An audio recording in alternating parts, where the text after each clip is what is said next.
આજની વાર્તા પક્ષીઓની રેલગાડી. એક સુંદર જંગલ હતું.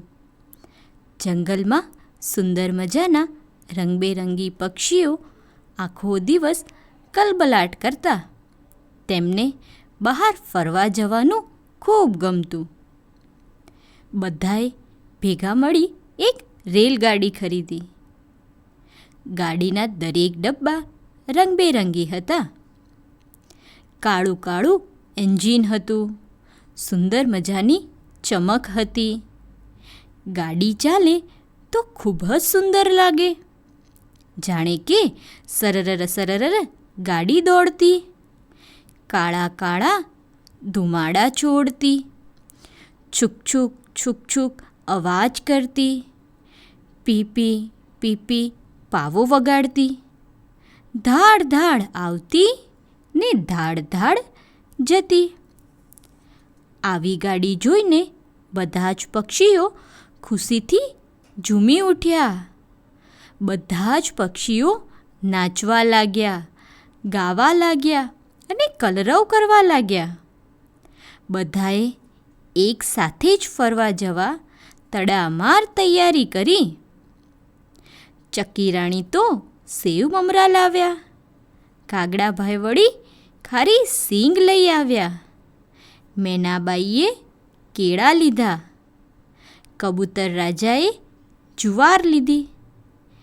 કોયલબહેને કેરી લીધી અને બધા તો ફર કરતા ગાડીમાં બેસી ગયા. પાવો વાગ્યો અને ગાડી ઉપડી. પાટા ઉપર સરર સરર સરકવા લાગી અને બધા જ પક્ષીઓ ખૂબ જ ખુશ હતા. ગાડી પાટા પરથી દોડી અને નદીના પુલ ઉપરથી ઉતરી. ગાડી તો પહાડ નીચેથી પણ નીકળી. આ બધા જોઈને પક્ષીઓ તો ધીંગામસ્તી કરવા લાગ્યા. મોટે મોટેથી ગીતો ગાવા લાગ્યા. કૂદકા મારતા ગાડીની અંદર નાચવા લાગ્યા. નાસ્તો કરતા હતા ત્યારે કોયલ બોલી, મારી મીઠી કેરી ખાઓ. ત્યાં તો મેના બોલી, મારા કેળા પણ ખાજો. ચકલી અને કાગડો કહે, સેવ મમરા અને ખારી સીંગ રહી ન જાય. તે સમયે જ ગાડી ઊભી રહી ગઈ.